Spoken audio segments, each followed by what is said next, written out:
علیکم ورحمۃ اللہ وبرکاتہ۔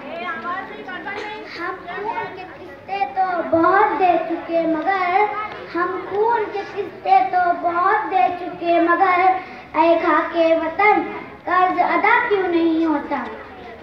صدر ذی وقار، ارباب نقد و نظر اور جلیسان محفل، ہمارا ملک کبھی غلامی کے زنجیروں میں جکڑا ہوا تھا، پھر ہم آزاد ہوئے۔ بلا شبہ ہماری آزادی مرہون منت ہے، علماء کرام کی بصیرت و قربانیوں کی، لیکن افسوس صد افسوس آج ان مسلمانوں کو بلوطنی پر سوال نشان لگایا جاتا ہے۔ آج ان مدرسوں کو دہشت گردی کے اڈے قرار دیا جا رہا ہے۔ یہ وہی مدرسے ہیں جہاں انقلاب زندہ باد کے نعرے گونجے تھے۔ انہی خانقاہوں سے انگریزی سامراج کے خلاف علامہ فضل خیر آبادی نے جہاد کا فتویٰ صادر کیا تھا۔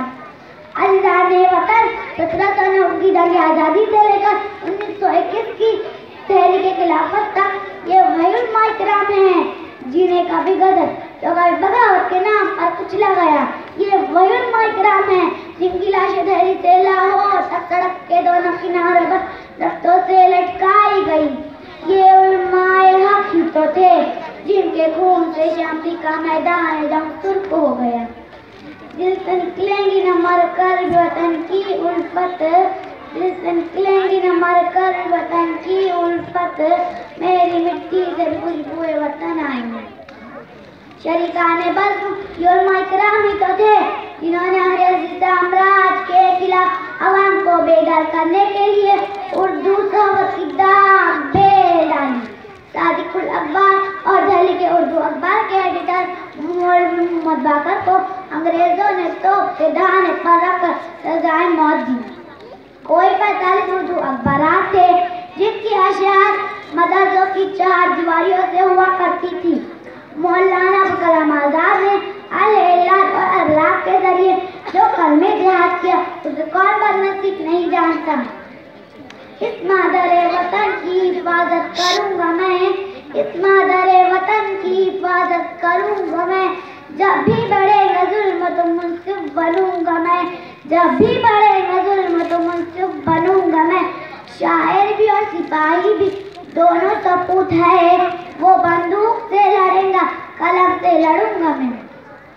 حاضرین مجلس، 1920 کی تحریک خلافت کی قیادت مولانا محمد علی جوہر اور مولانا شوکت علی نے اس طرح کی کہ ملک سے انگریزوں کے قدم اکھڑ گئے۔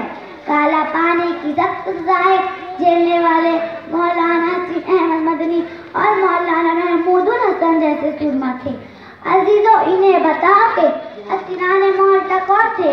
موہن داس کرم چند گاندھی کو مہاتما کا خطاب کس نے دیا؟ یہ علماء حق ہی تو تھے جنہوں نے انگریزی حکومت کے آزادات و افتابات کو ٹھوکر ماری تھی۔ یقیناً حاضرین محفل، ہم مولانا رحمت اللہ علیہ کے رحمی کے کردار کو فراموش نہیں کر سکتے۔ مولانا صدر الدین دہلوی کے جہادی خطوط، مولانا سید احمد مدراسی کے خطبات آگرہ موقع وداعیوں میں، مولانا فیض احمد کی شجاعت، شاہجہاں پور کے چوراہے پر مولوی احمد اللہ شاہ کا درختوں سے لٹکا ہوا سر، انقلاب 1857 کا تمغہ بہادری ٹھہرا۔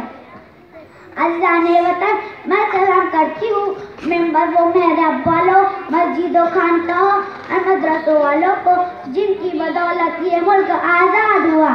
مٹی کی محبت میں ہم آشفتہ سروں نے، مٹی کی محبت میں ہم آشفتہ سروں نے وہ قرض اتارے ہیں جو واجب بھی نہیں تھے۔ شکریہ، اللہ۔